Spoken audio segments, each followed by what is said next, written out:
Hello, hello, hello. How are we all, guys? I hope you're well. I hope the weekend has been good to you. I believe our friends in North America also have a long weekend today, same as us over in the UK, probably for very different reasons.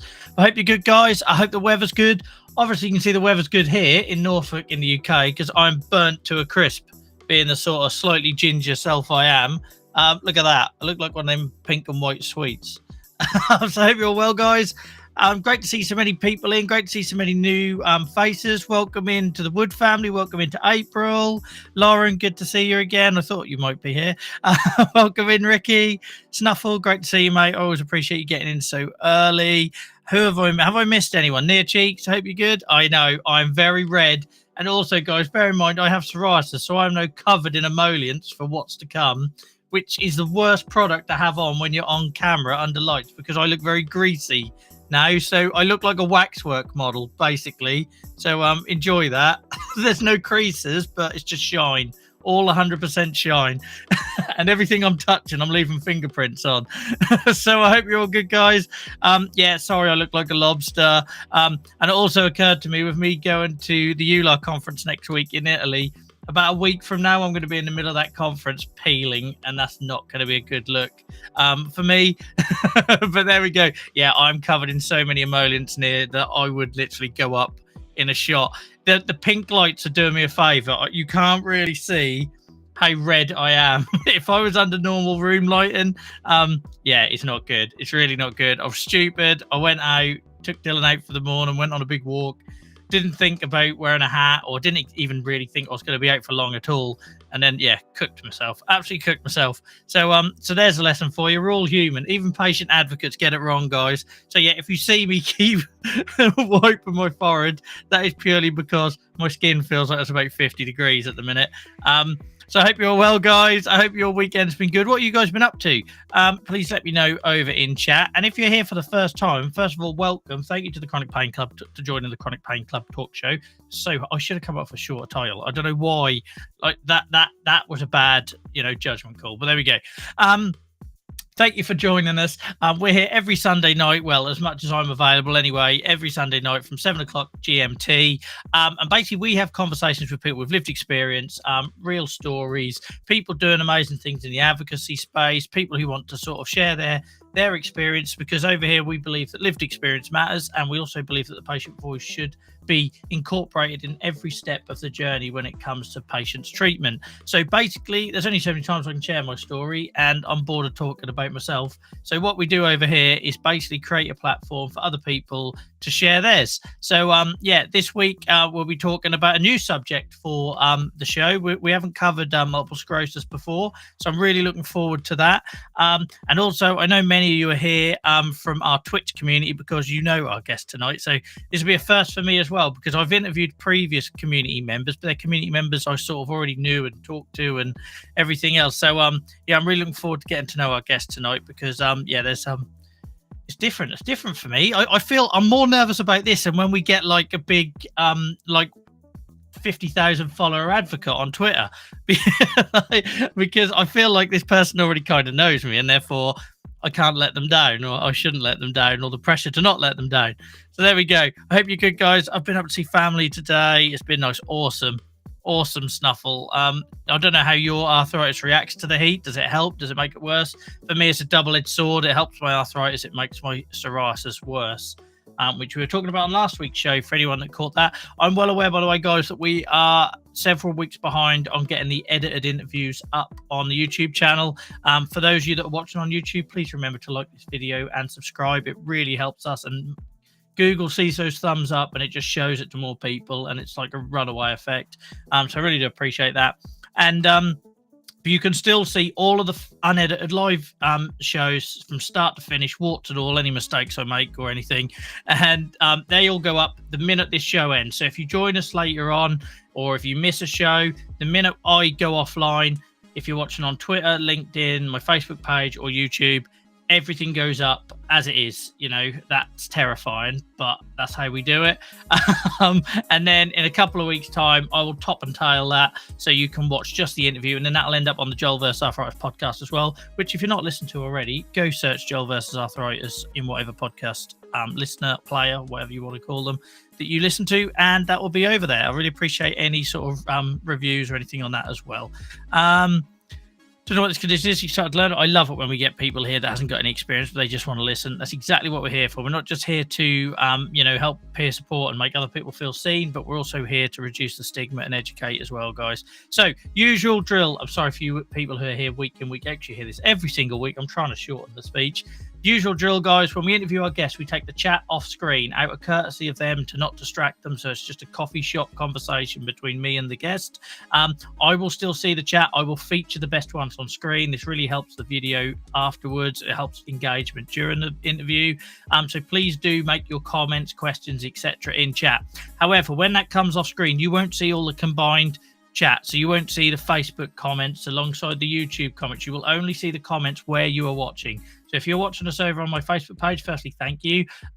But when that chat comes off screen, all these people with a YouTube logo next to their name, you won't see the chat because that will carry on YouTube. So bear that in mind. If you want to get involved with the sort of bulk of the conversation, that happens on YouTube. Joel versus Arthritis, just search that as VS, not the full word. So yeah, just bear that in mind. But the conversation carries on, and please do keep making comments, guys. I will feature the best ones, and it really does add value to the conversation. So, with all of the admin done, I said that was getting shorter. It's really not getting shorter. I better bring our guest in, guys. So usual drill, we'll turn off the music, we'll turn off the chat. And yeah, so I'm delighted to bring in tonight, guys, somebody that has been a sort of like real shining light in our Twitch community over the last couple of months. Mostly, I think, dragged there by their other half, but we'll get into that and find out. But I think this is really special for me because we create our peer support community over on Twitch. We use gaming for an escapism, and we do that, to build community. But this is the first time that out of that, we've had a guest come on the Chronic Pain Club talk show live. So without further ado, it's an absolute pleasure to welcome in Kevin Gibbons. Kevin, with magic, you should be there. How are you? Doing well. How about you? Thanks for having me. Yeah, I'm good. This is the first time I've heard your voice, which is a little bit weird. Because obviously you watch me all the time, but I only sort of get text chat. So so hopefully you're the more comfortable one in this conversation. You should feel like that. I don't know what time of the day is it where you are. Thank you for joining us on your Sunday. It's not quite super early. It's about 11 o'clock, so it's not quite super hot yet either. It's nice. Okay, cool. Yeah, I feel less guilty about it. We've had people join us on here and they've sort of like just randomly dropped in. It's like 3 o'clock in the morning. I feel really guilty. So first of all, Kevin, do you want to just sort of introduce yourself? Let us know where you are in the world, who of course. Yourself, and then we'll get stuck in. So my name is Kevin Gibbons. I'm a decision support analyst at a small community center hospital in rural Washington in the lower Yakima Valley. It's a lot of numbers, a lot of numbers in reporting, but they're important numbers. So it's decision support. They're important. Yeah, brilliant. No, as somebody who's got a career in IT, and I always sort of try to justify it without it sounding sort of geeky, it's very important. so yeah, thank you for giving up your Sunday. I really appreciate it. And yeah, this one's really interesting for me because I think you're a part of our community, and I had no idea. Like a lot of the time, we've got people in our community that we sort of share quite a lot. And by all means, guys, continue to share your story in chat as we go along. And we sort of get quite familiar with their challenges and everything else. And then it sort of like came up that you were living with multiple sclerosis, and that kind of wasn't on my radar. So yeah, do you want to maybe tell us a little bit about, well, maybe first of all, what multiple sclerosis is, because this is the first time we've covered it on the show, and then Sure. we'll get stuck into your sort of diagnosis journey. Sure. I'm certainly no expert, but I'll do my best. You're a lived experience expert. That's good enough for us here. I learned a lot from physicians. So multiple sclerosis is an autoimmune demyelinating disease where your immune system attacks your nerves in a way that instead of attacking the nerve endings, it attacks the myelin sheath, which is sort of like an insulator. Imagine an extension cord, how it's got plastic or rubber on the outside so that the electrical signal doesn't, short out. Nerves work kind of the same way. And what's happened to mine in my case is that insulator has been destroyed by my immune system, and the signals don't travel properly. So yeah, it doesn't jump. They don't jump to other nerves, I think, but they'll just stop working essentially. Okay, and then how does that kind of present for sort of the average? I appreciate you can only talk on your own experience, but how does that sort of present that damage?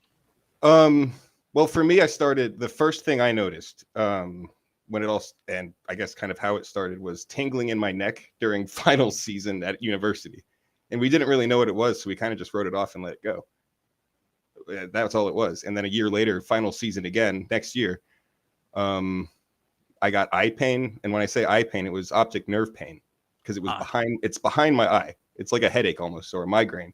And I had a blind spot in my peripheral vision, which was new. It must have been terrifying. It was, because I just woke up one day, my eye hurt, and I had a blind spot. I was like, this is bad, whatever this is. And we can get into that more.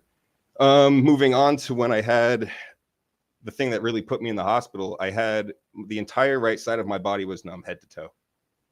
Like, face wasn't drooping, but my face was numb. I couldn't feel, there was no sense of physical touch on the right side of my body. I had no fine motor skills in the right side of my body only. I couldn't hear properly. Like, I went tone deaf in my right ear, but only my right ear, which was very strange. So there were a slew of symptoms that came about that I had no experience with, and I had no idea what to do. And I would call, my family, be like, hey, what should I do? And they would kind of panic and freak out. You're having a episode of some sort. And I was okay. So it sounded like you were the more chilled one in all this. I think I was climb on the wall. Well, because I wasn't dead. That's how I thought of it. I was like, this feels like everything I've read about what happens in a stroke is this, and then you're dead in 2 hours. And I woke up with this. So I figured if I'd had a stroke at night, I would have not woken up. Yeah. Or a seizure or something. I wouldn't have woken up from it. So I wasn't. So what age was this? Because it sounds like you must be quite young. Like, yes, so this all started, I guess I was about 17. Oh, that's wow. That's when the neck pain started. That's when that started. I was 17 or 18. I really do think it was 17 though. And then, like I said, it took a couple years for it to really evolve into something that made me go, oh, I have to address this in a more immediate fashion. Yeah. And I, as somebody who played contact sport, and I understand you did as well, I imagine that must have been so easy just to put that down to your sort of hobbies as well. I don't know. I don't know if playing American football has turned my brain into mush. No, what I mean is, sorry, I wasn't clear. At the time, like, you get a pain or an ache or a tingling or like, the amount of sensations and things, I would just automatically put down to you're almost taught be tough, because it's not going to be a big deal. You'll get better. Because you've got this you do contact sports, I think the amount of things I dismissed anyway, because I just thought, because I do that thing, I don't know, that's what I was getting at. Sorry, I wasn't clear. If you had sort of similar sort of thoughts.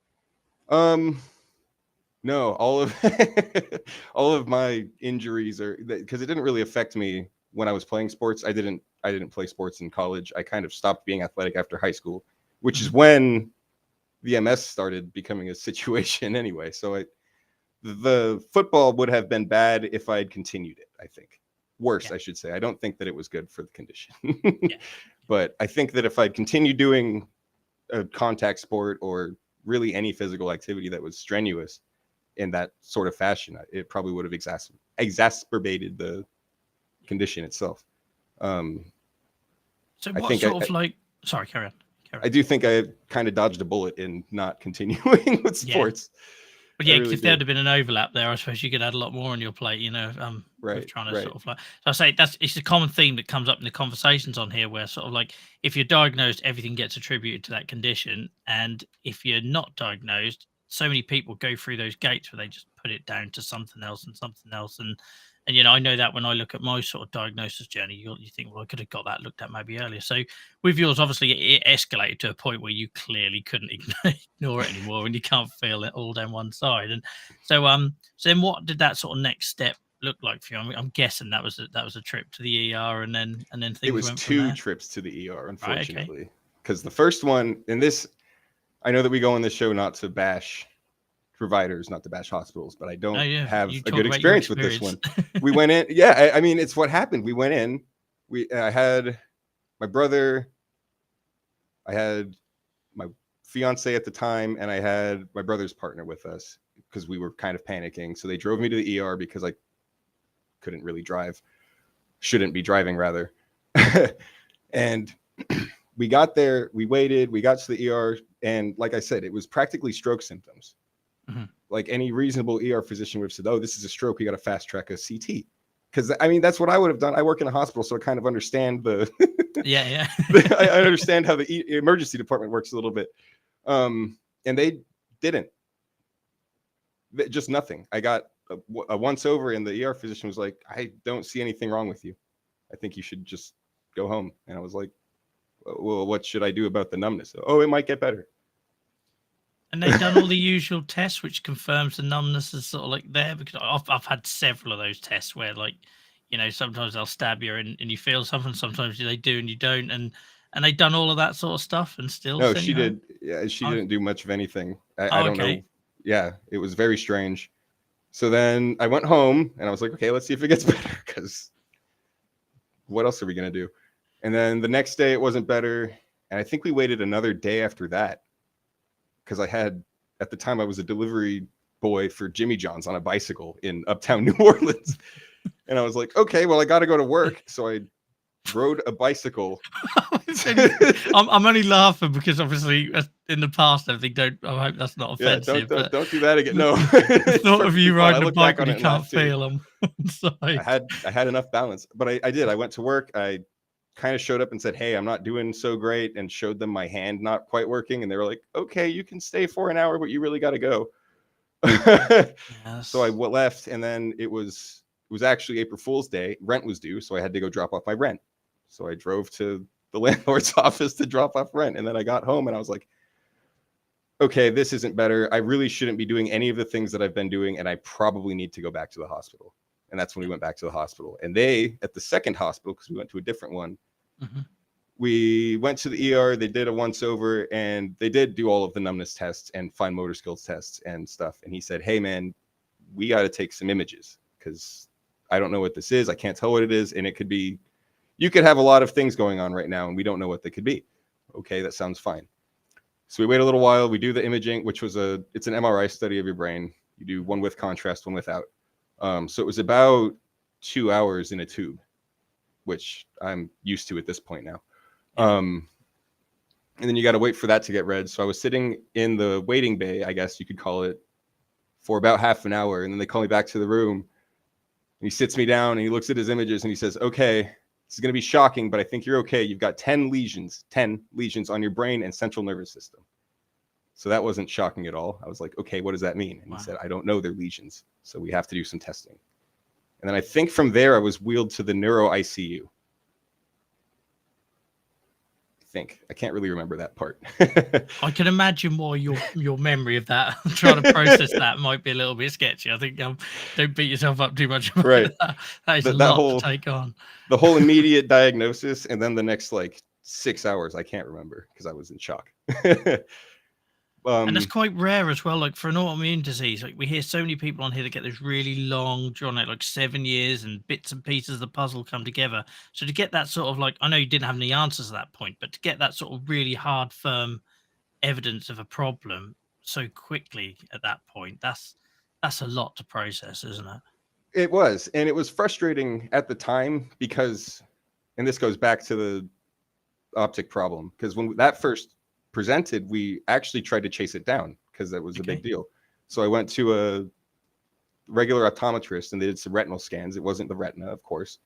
So they moved on, and he said, I actually think we need to look at a neuro-ophthalmologist, which is neuro-ophthalmology. It specializes in the optic nerve.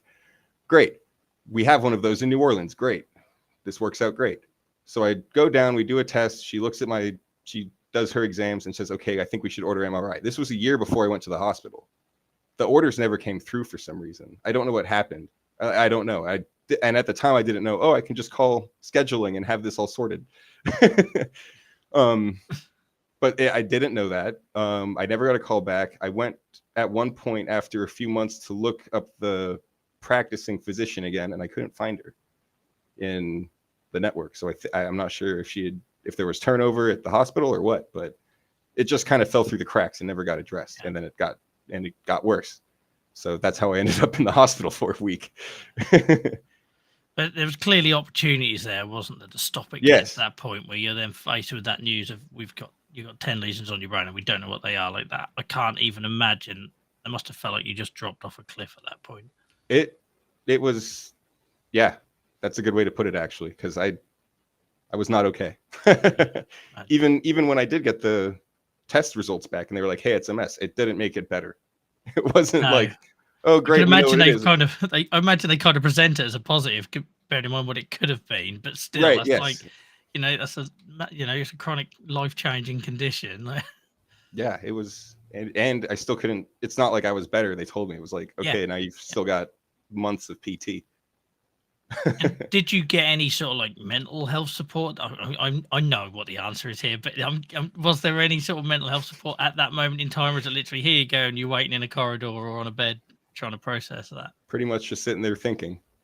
Yeah. Said, hey, here's what you got. You got to go wait for us to figure out what to do next, and then you sit there in a dark room. It was like, this is intense. I probably could have asked them to turn the lights on, but I didn't want to. Yeah, no. I was more comfortable in the dark space because it was in a dark place, so it worked out. That I couldn't even, I say, because my experience has been that dribs, drabs. You're waiting and waiting and waiting, and something happens, and another little bit happens, and another little bit of the puzzle sort of falls in, and we hear that a lot. So to get just that that brick wall of in the face information, that's really hard to process. And then I suppose what happened next? Like, presumably you couldn't just go home with all the issues that you had. No, I was admitted, like I said, to the neuro ICU for 5 days, and we were doing 1,000 milligrams of methylprednisone daily through IV, which is like elephant levels. A lot of steroids. So we did a lot of steroids to stop the inflammation as fast as we could, and there was nothing else that they were giving me for treatment at the time because they didn't know. They ran a lot of blood tests, like a lot of blood tests. I think we did 3 days of blood tests. I don't know what they were for. Probably to see if the elephant dose of steroids. Yeah, sure, it wasn't killing you.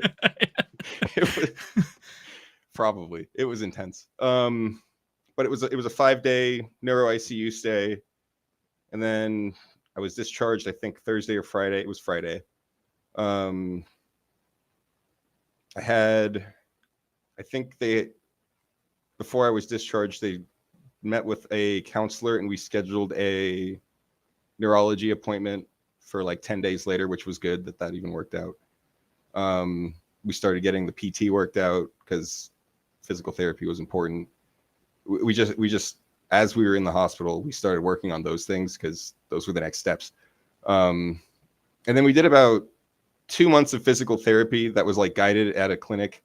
And after that, it was all at home physical therapy for about 2 more months to get sensation back and fine motor skills back. And that luckily worked. Life changing then, like right. that moment in time, especially.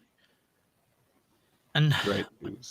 So I guess the whole time this is going on, you've got issues like work and finance and all the other things that come with being laid up for that long. So like, how did that impact you? Because like, I don't know, you watch television, don't you? And people get a diagnosis and then that seems to be like the path to recovery, but people don't appreciate that delay that you have and the disruption that comes during that process of getting to a manageable place, and I'm not assuming you're in a manageable place now, but you know what I mean? Right, no. So how did you... Yeah. It's, I don't even know how I just didn't stop. Because the other thing we did is we started medication and there were side effects that all at the same time, all during physical therapy, all this stuff. We started the biologic and it had side effects that were debilitating that lasted about a month. So it was all just piling on. And all I could think was, I'm doing all of this stuff to get better and then it will be normal. Right now it sucks and it's going to suck, but it will get better. You're working to make it better and you can see it getting better.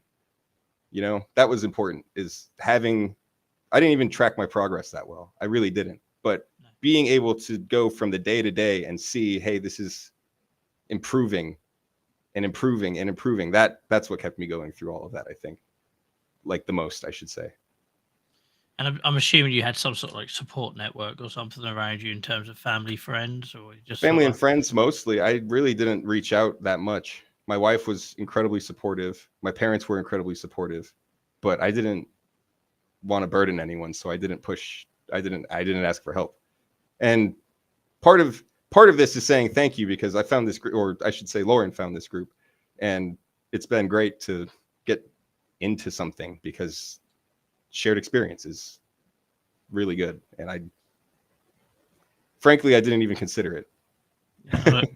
Thank you. But so it's somebody that didn't lean on any support groups or charities, like full stop.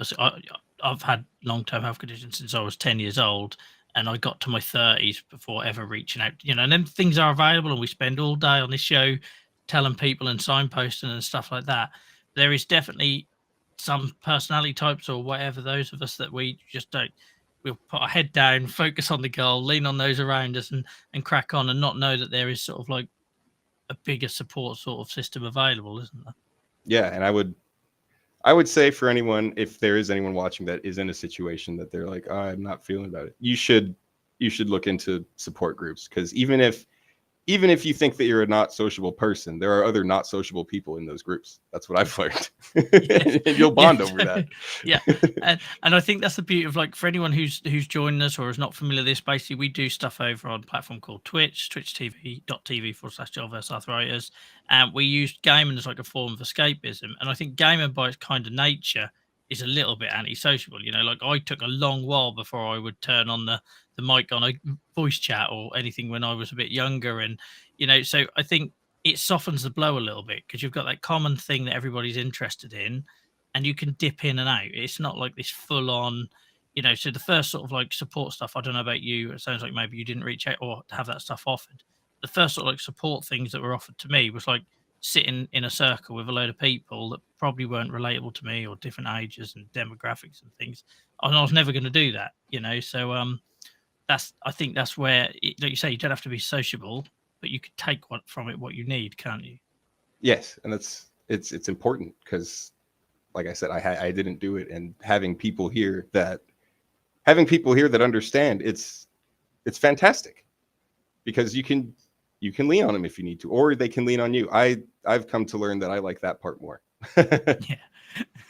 And also, do you find it takes some of the weight off, like, those immediately around you? Because like that's one of the things I find is, like, rather than me keep going to my wife or keep going to my family or whatever, if you've got a support like system like that, it kind of, you mentioned burden earlier, which is a word that comes up on this show a hell of a lot.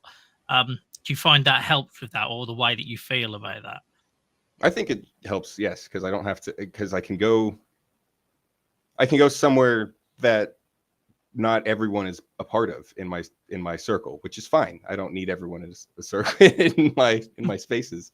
Yeah. But I can go somewhere that doesn't involve them, so that I don't feel like I'm putting it on them, that's also great. Like I said, I haven't really leaned on this particular community because I haven't had to, but the fact that it's there does make me feel better.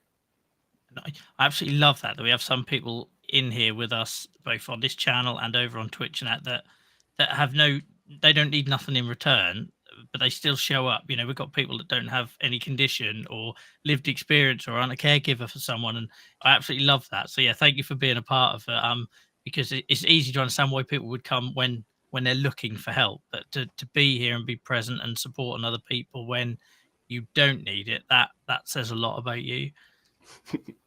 I don't know. It's a fantastic community as well. It's not just the support that's important to me. I like that all of these people are nice. And I think as well, you get to a certain point as well where it kind of like, it takes a form, and then it sort of like attracts that similar type, doesn't it, or character or whatever, and the people that aren't don't stick, and the ones that are do. And I think that's the beauty of it. And what I would say, guys, if you try out any of these things, or if you come over to our Twitch community or our Discord and it just is not your vibe, that's fine. There will be others that are, and we've said that a lot when we're on live streams, where it's just like, if that's the thing you're looking for, then that's not what we do, then that's cool. Just, but go find it somewhere else. It doesn't have to be, like a single source, does it? And I think anyone was around last Saturday for the AI arthritis live stream probably saw that there was like different angles everybody can take. I'm sorry, I'm going to go back to your condition because I'm really keen to understand more about it. Is that okay? So obviously you went through that horrible period. At what point did it feel like you had it under control, if you ever have felt like you've had it under control? And I'm just trying to understand, like, how have you come from where you were back then to where you are today, and like you're employed and you're sitting here in front of me, and and we're talking, and presumably you've not got too much going on, but how did you get from there to here? I'm just interested to, for other people sort of like who might be in that place that you were. Yeah, of course. And it's kind of an interesting story. It's not just, oh, I just got better, because it certainly wasn't that simple. It was not that simple. It's interesting. It's a lot interesting, actually, because the physical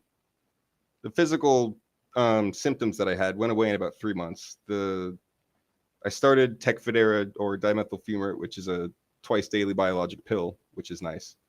It's nice that it's a pill, not injectable, all that stuff.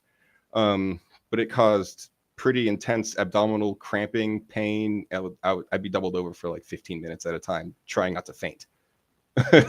It was bad. But that got better. And once that got better, I was like, okay, so the medicine's doing what it's supposed to. My immune system has been modulated, or whatever it's supposed to do. The physical symptoms got better for the most part. At this point, they've pretty much come back. But for a while, I still had some numbness and a little bit of loss of fine motor skills. Playing video games actually did help my hand get better. Okay.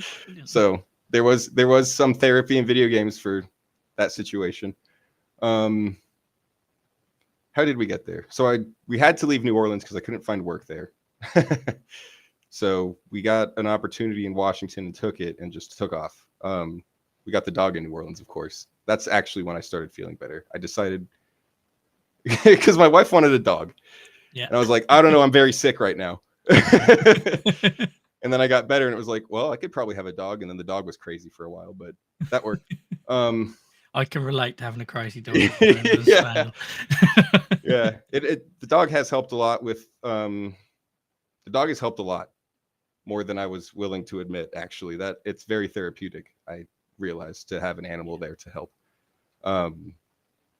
She's actually been probably more of a rock than some people in my family, which maybe isn't good, but it works for me.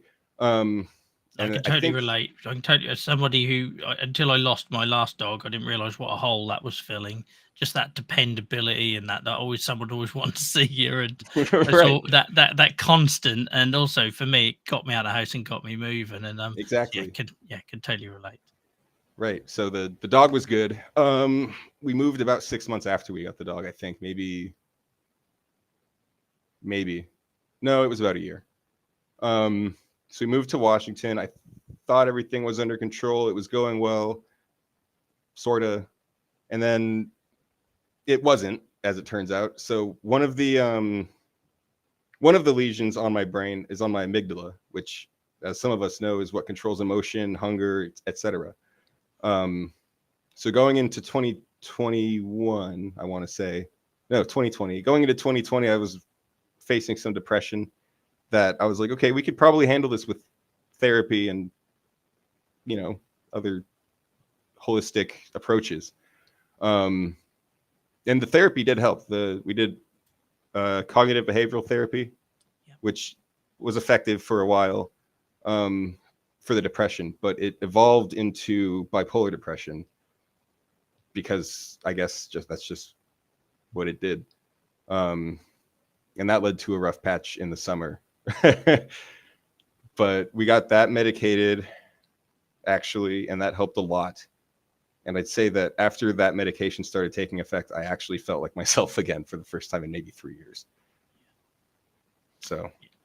Oh yeah, my heart goes out to you for someone. Well, you've watched me talk long enough to know my experiences and how relatable that side of it is, and it's not talked about, is it? Especially with stuff like MSP and as sort of like physically debilitating as it can be, people forget about that side of it and how it changes you, and over time it changes you, and sometimes sort of like it always feels like a permanent way. And like you say about your depression changed and everything. So so yeah, I'm sorry to hear that, but I'm also glad that you've worked through that. And so like, where would you say you are like today in terms of, you've got, maybe do you want to explain before we answer that question about sort of how multiple sclerosis progresses? Because yours is the relapse and remitting type, isn't it? There is another type which I can't remember. That's the one think that just doesn't go away, does it? It just right. It's I can't remember. It's progressive. There's another word in there. It starts with progressive, and then there's another word. Multiple. Sorry, sclerosis. folks. This is on me. I should have done my homework. I probably should have too. It's totally on me. But yeah. So presumably from the type that you have, that it flares almost. I don't know if you use the term flare with MS like we would, but yeah. Okay. Yeah. So it flares and goes away. So So all right. Let's start there then. What is that like to live with, not knowing when, like, you know, what next month is going to be, or how long the current situation is going to last, etc. I like to analogize it as there's a giant monster behind you that kind of wants to kill you but doesn't feel like doing it yet. And it's because that's what it is. That's what you've got. You've got this thing looming over you that, you know, okay, I've got guidelines to keep this from getting worse, but it's going to get me again. Like, there's no doubt that's what's going to happen. I just don't know when. And it's hard to get used to. That was probably one of the things that drove me into depression. I was like, I don't know what I can and can't do effectively. I don't know. I can't go outside if it's too hot. I can't go outside if it's too hot, for example. I can't overexert myself. I need to stay hydrated. I have to avoid certain foods, all the things. So that was scary. And it goes back to that kind of like grieving yesterday, fear and tomorrow thing as well, isn't it? Like, do you struggle like I do to like live in the present when you've got that monster on your shoulder kind of thing? Because like, even if you're having a good day, I imagine that's still in your mind at points through that day. It does. It's there all the time. It is there all the time. I've come to learn that it's there all the time and there's nothing you can do. And that has helped. You know, I can't control it, so why would I worry about it so much? There's nothing that I can do except wait. So that's what I do, and I try not to let it bother me. And that sounds easier said than done. It took me years to get to the point where I am today with it. It took me until about now, actually. It really is it's a process of understanding what you're capable of, what the disease is capable of, and how okay are you with it? It's rough, and people totally underestimate that. You know, if your condition is pain related, they focus on the pain, or in yours, in terms of like if it's like a disability thing, they focus on that. They don't focus on the effect it has on you living with it and living with that uncertainty. And what does your sort of cycle look like? You know, like how long are those flares or periods of remission? And, you know, and I'm just trying to get a flavor of what that's like to live with, you know, or is it really random? It is. I think, I don't know. I've only been diagnosed for 4 years, and I haven't had another major flare, which is great. I think I attribute it to the medication that I'm on. Yeah. But I do have minor ones. For example, I'll get like I get ear pain, like in my ear canal. It's kind of like the eye pain. I get eye and ear pain that lasts for about a week. Sometimes the optic neuritis gets bad enough that I can't look at screens because it hurts. And it's like, well, I can't go to work today. And that's not good because it makes you don't even feel sick. You just can't look at stuff. Yeah. Yeah. It's like, I can't work today. I'm useless. And it's for no reason other than my eye kind of hurts, or I don't want to make this worse because it gets worse. Because I have tried to push through it and it just gets worse. So the best thing to do is relax, take it easy, and keep it from getting worse, but at what expense? Yeah. And then on top of that, you've got the mental side, haven't you? So even if the condition is fairly well controlled, that depression side, it doesn't just I guess so tired trying to explain this to people, but it doesn't just like magically, just because your body's well, it doesn't necessarily mean the mind is well, and vice versa. And so you feel like you're sort of fighting on two fronts, I imagine. Mm-hmm. Yeah. Yes. And having it under control certainly helps, but when it gets bad, it's hard not to fall into it. It's hard not to fall into it. That's actually one of the things that I struggled with the most with my mental health, was spiraling into it, because I would totally play into it. I'd say, okay, let's just let it go and see what my mind comes up with, because I'm curious as to what I can think of. And it's unhealthy. Don't do that if you're listening, because you can spiral out of control. Yeah. And it's a lot easier to go with the tide than to fight it as well, with that sort of my personal experience again here. And that's the hard thing. You have to be so conscious of it to see the warning signs and to kick back out of that. And like I say, sometimes you can then get better. But I don't know about you, I always have a bit of a lag. So like, physically I'll get good, but then it's almost like you've got to process all the stuff you missed out on, all the stuff you had to cancel, all the stuff you might have lost. So you always have that sort of like delay, don't you? So let's say you're not just like magically clicking back in mentally okay. No, and that last stage is one of the most difficult, I think, because you are better and you're doing again, but you don't want to. Yeah. Any of it too. It's like I'm glad that I can do all these things that I'm doing again, but I forgot that I didn't like doing them, or I don't want to right now because I should be doing the things that I just missed out on, or I should be going above and beyond, even doing things that for me, that make me happy. But reality sets in and you have to do what you have to do. Yeah, that bit in particular, we haven't covered that on the show, and it's really important because I do that. Like I've started like adding on a couple of days, like a buffer, because I always feel like I almost like have to like make up, do stuff for me, do something for me, the well-being kind of thing. I literally done it just recently where physically I was good, but because like you say, you missed out on stuff, or you realize there's that daily life that you have to go back to after you've been sick can be a little bit overwhelming. And I'm always having to put like a little buffer in. So it's a really good, that's a really good point. I probably didn't realize why I was doing it, just that I did it. So thank you for opening my eyes to that one. And in terms of your condition, like what is the outlook with your type of multiple sclerosis? Is it progressive?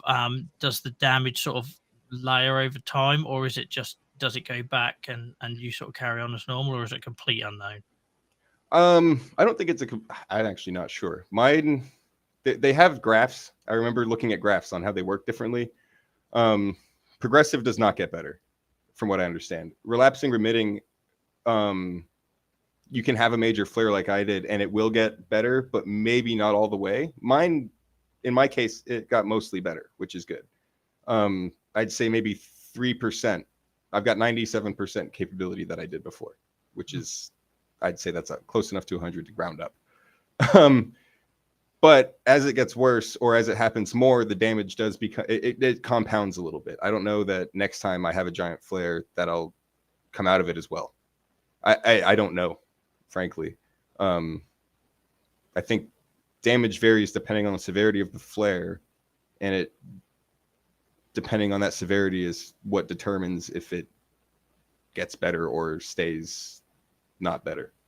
And that's a lot to live with, isn't it? People undervalue that sort of like the weight of that and that unknown and that losing stuff. And I say it's grief. It comes up every time on the show, but it's a form of grief, isn't it? Yeah, I had to stop. This one actually kind of bummed me out. About a year before my diagnosis, I had picked up banjo and was trying to learn how to pick a banjo. And then I got, as you do. Yeah, right. Yeah. And then I got sick and I had to put it down, and that actually really upset me because I was thoroughly enjoying learning banjo. I haven't really gotten back into it. I was thinking about it last week. I was like, oh, I could pull out the banjo for the interview. Be like, yeah, this is one of the things I used to get better. And then as I broke it. So I haven't played it in a while. So a piece broke, and I was like, well, I guess I won't be doing that. Again, though, it's another important point to mention. All this stuff behind me was in storage for like 10 years. I couldn't even look at it when I couldn't play anymore. Proper made me miserable. And it was almost like, I'm just going to lock away and forget about it. And I went for a process of like, okay, I'll try and find some enjoyment. I can't do it how I used to, but I'll try and find some enjoyment. And now I kind of put it there to almost like remind me that what I did back then was still an achievement, just because I've kind of worked through that process of just feeling miserable of losing it. But that takes so long, and people don't get that how hard. And I still have them like the wobbles where I just want to chuck it all in a skip. But you know what I mean? It's like, it's hard, isn't it? Because you get them constant reminders, and even if I was going back to the computer gaming thing, I don't know if you noticed, but there'll be some days I cannot do this. Either the brain is not quick enough or the hands don't function. I can't do this. And like, do you find that then sort of, it feels like it's like poisoned your hobby as well? Or Yes. is that just me getting very angry? Right. Yeah. No, you get it's incredibly frustrating. One of my hobbies is online simulated racing, and that doesn't work when nothing's working. It's hard, and that one is all like I said, it's online, so you're dealing with other people too. So it's certainly, you certainly can feel like it's affecting the parts of your life that you use to enjoy yourself. And that's probably why it was so difficult to lose some of those things. It's because suddenly you can either replace them, which some of us have done, and that's probably a healthy thing to do. But in some cases, you can't just replace it. I can sort of play my banjo now, but at the time I couldn't. And I was like, so this might be a thing that I can't do. What should I do instead? And I thought about it for a while, and then kind of got to where you were. Yeah, I'll just see what I pick. I'm glad I learned banjo. But no, there is certainly a lot of weight on losing hobbies or activities that you once enjoyed. I suppose that kind of brings us back to the stuff that we're doing over on Twitch in terms of like trying to do those things that are like low level, low key, non-competitive, sort of no shouty, screamy kind of kids, like taking it to the extremes and stuff like that. And do you find like that stuff helps? Because I know for me, just taking away the high end bit from it. So like I don't stream the games I play in my free time for that very reason, because I don't need the stress of the bad days. So I found something I could play good or bad day. Do you know what I mean? Right. Yeah, no, I'd say it certainly does help to not have competition sometimes. And for those of us who do in chat know me saying that is crazy, because I'm an incredibly competitive person. Okay. No, we've definitely not got that vibe on Discord at all. Right. So. No, that's because I keep it separate. No, I certainly do appreciate the non-competitive and the more relaxed stuff nowadays, because I'm certainly not as quick as I once was. So even if I did want to do all of that competitive gaming or anything competitive at this point, it would be difficult for me, because I'm not capable anymore to be competitive, and that would certainly bother me. So I just don't do competitive things anymore. And I've had people in the past say, well, you can't run away from stuff. But I think there's a big difference between like being able to take that sort of like pleasure out of stuff you still enjoy, or just avoiding what's going to be an obvious trigger. Do you know what I mean? So like you can still do stuff. It just maybe doesn't look like the same, it's not at the same level, or you have to sort of change the bar you were setting for yourself previously or whatever. Right. No, I don't think it's running away from it. And if it is, then sure. But I think it's more like you said, removing yourself from a situation that puts you in a place that you don't want to be. If you know that you're limited, why would you put yourself in a situation where you'll be at a detriment because of that? Not to say that if you enjoy doing that, please. But if you're like me and you're incredibly competitive and you want to at least put in a show, or make a name or anything, not just come in last, then you certainly have to be ready to accept that, I think. And we saw that coming in last firsthand when we used to stream Fall Guys. For anyone that's in chat that used to watch my terrible performances on there, and I quickly realized, we can't have a peer support community where there's any form of competition, because it just doesn't work. There's always going to be someone that comes away from that feeling more miserable. And I think that's why we stumbled upon the Minecraft thing, because it's kind of like you can go off there and do your own thing and just disappear, or you can engage with chat like you talked about on Discord or whatever that might look like, and get a bit of peer support or help others. So it kind of is the best of both worlds, isn't it? I'd say so. I would say so. No, I like what you've created over there.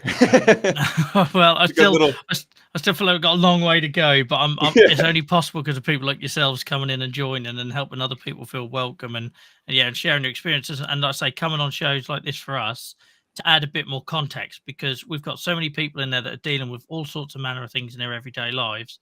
And I cannot tell you, I think you're the second person from the community. We had Amy do it Amy sort of like broke new ground with that. So I'm very grateful for her being brave enough to do that. And then yourself, I think it really helps put a story and a face behind what we're trying to build, you know. So when somebody has a bad day, we get a little bit of a flavor about why that is. So I'm so grateful for you joining us on here and giving up your time, Kevin, and going through some really like personal things, because No, it of course. kind of just like I say, gives a window into why we're doing what we're doing, um and why, you know, it might be that people just go in there and they don't talk, but they just just that feeling surrounded by people that get it can help, you know.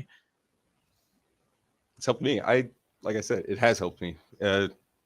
This community has actually helped me look at the world in a different way, because for a long Oh, while I wow. was, yeah, it has. For a long while I've looked at everyone kind of like, I don't think that anyone is out for others. And that was kind of that probably came from the depression. Yeah, no, yeah, But it stuck, and I went with it, and I met this group, and I was like, these people are working for others. I mean, of course they're doing their own thing, they have their own lives, they're all their own people, but in this setting they're all here together in just for fun. It's fantastic. For fun, for support, for all the stuff, and they're great people. So thanks. That just makes my year.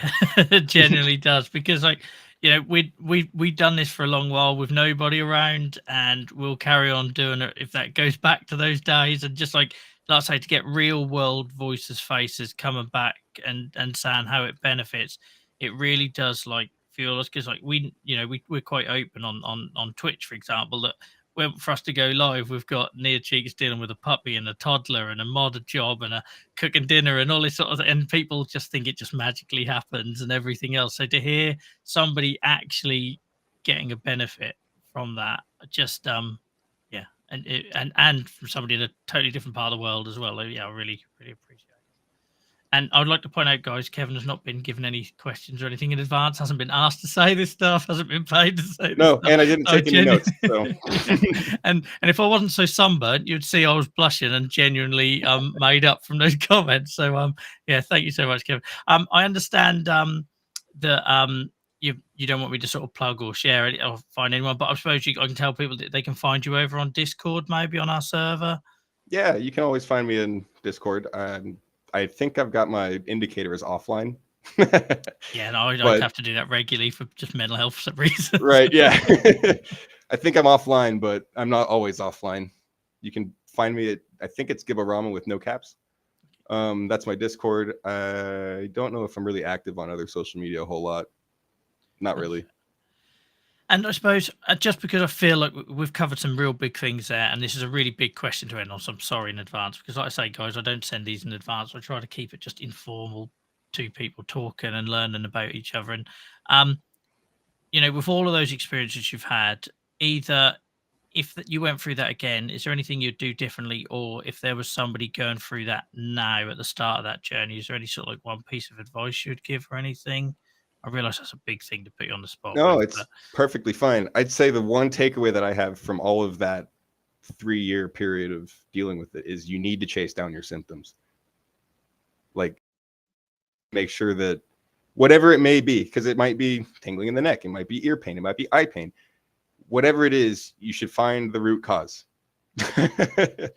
That's my takeaway, is because I let things go and just didn't do anything about it. And then even when I had the eye issue and I didn't get the MRI scheduled, I just thought, oh, it must not be a big deal.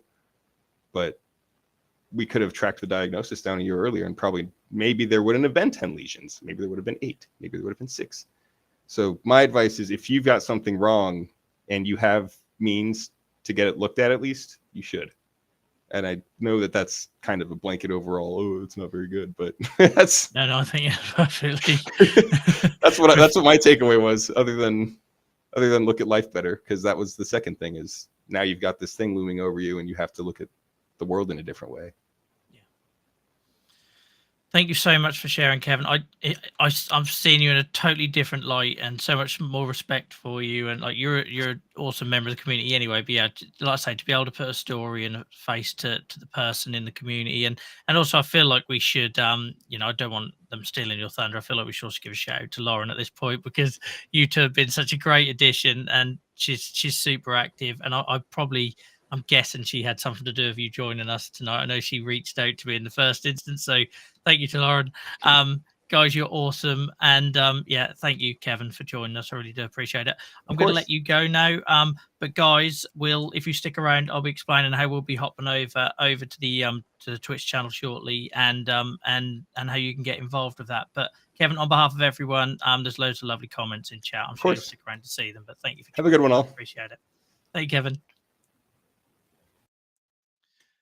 Guys, I hope you enjoyed that. Let me bring chat back up so we can see your lovely comments. They will only appear now once you post them, so hopefully we'll get some messages on there, so Kevin can see them if he doesn't scroll back.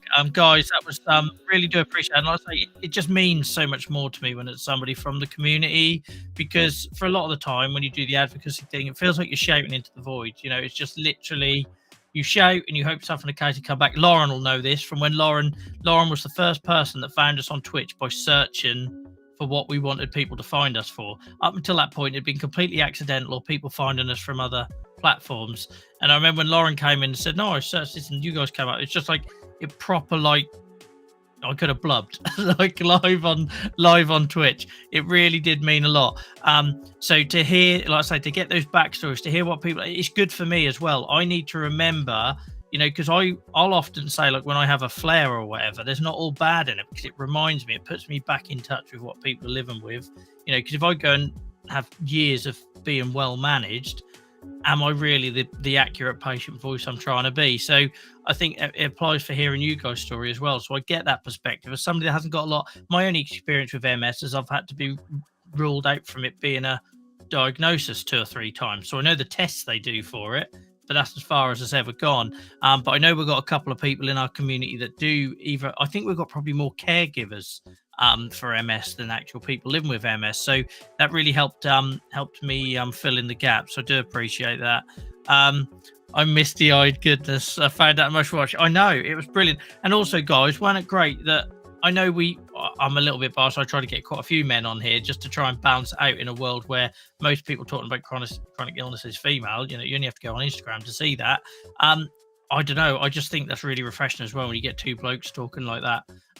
We've done it in the past. We had Russ on sharing his poetry in that, and I don't think we can do that enough. I think we have to keep doing that in the hope that other men out there will feel a bit more comfortable, especially the depression side, because it's a killer. It's the biggest killer of men. It's under 50. I know that stat differs in different countries, but I'm pretty sure in this country it's the biggest killer of men under 50. If I got the number wrong, but I'm pretty sure it is. But yeah, Lauren, thank you so much. One, for dragging him, probably kicking and screaming, to our community, because as somebody that never lent on other people for 20 years with my condition, I know that isn't always an easy first step. And then to get them to go to that extreme next step of sharing in front of a live audience, I really do appreciate it, guys.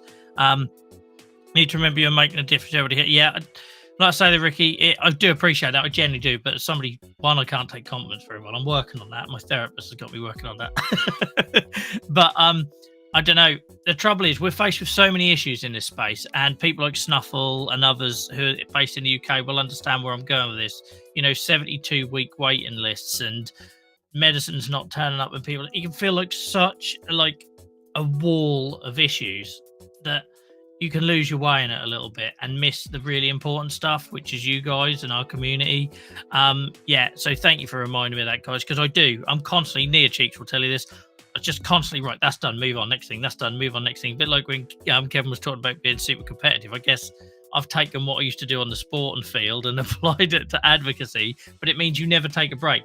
That bar is just constantly going up and up and up, and you get DMs every day with people's issues, and your heart bleeds, and you just keep going and going and going. That you never actually stop and take stock that we're having an impact, in our little corner. So yeah, really do appreciate it, guys. So we're going to be going over to, are we still up for a Minecraft stream, guys? Because I'm all right too, because to be honest, it's the only room in the house with aircon and my skin is practically sizzling, so I'm happy to stay at the desk. If we're going to go over to Twitch in sort of 5-10 minutes and do a Minecraft stream, and for anyone that doesn't know where we go for that, the link is there, or maybe someone can put it in chat. But twitch.tv/JoelvsArthritis, hit the follow button over there, turn on the notifications when we're live. And I haven't got the Discord link to hand. If not, I would have put Discord in chat. But give me 10 minutes, I'll stretch my legs, I'll recharge my glass, I'll do my usual PC reboot, because we've had far too many technical issues when I've jumped from a YouTube live stream over to a Twitch live stream, as you guys well know. But that was awesome, guys. That was awesome conversation. Really appreciate it. And if any other regulars, parts of the community want to come on, please do. This show isn't just about getting those sort of like household advocate names. It's, even though like that's a real honor that we can command that now, it's just mad. That blows my mind when I'd like to Mick Scarlett and Amanda Green and people like that can come on. But it's about sharing anyone's story, and whether that's done in chat, whether that's done in chat over on Twitch, whether that's done on our Discord, or whether that's being like super awesome and courageous and like Kevin and coming up on screen on your Sunday and doing it.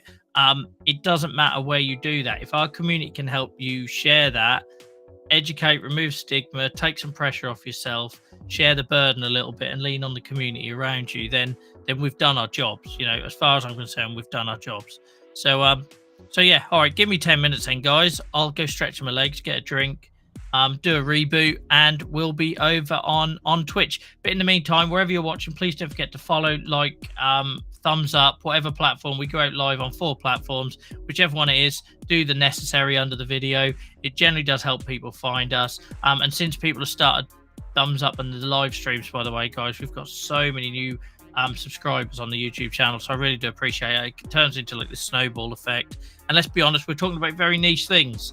We're never going to be big people in these spaces on these platforms with what we talk about, so we have to work really hard to help people find us in the void of it all. So yeah, I really appreciate everyone's help, and I really appreciate those of you who have watched me for over an hour or so here and they're going to follow us over to Twitch. I do appreciate that. So if you want to get involved, guys, find us over there in about 5-10 minutes. And yeah, until next time, really appreciate it. Thank you. Enjoy the rest of your day. Don't forget, no stream tomorrow night because I'm heading to Italy on Tuesday, but there will be some live streamy kind of stuff, weird stuff going on during the week. I say weird stuff from my mobile, basically, on location from Italy as I sort of carry on my advocacy journey over in mainland Europe. So yeah, I'll see you over in Twitch in a bit, guys. Thank you.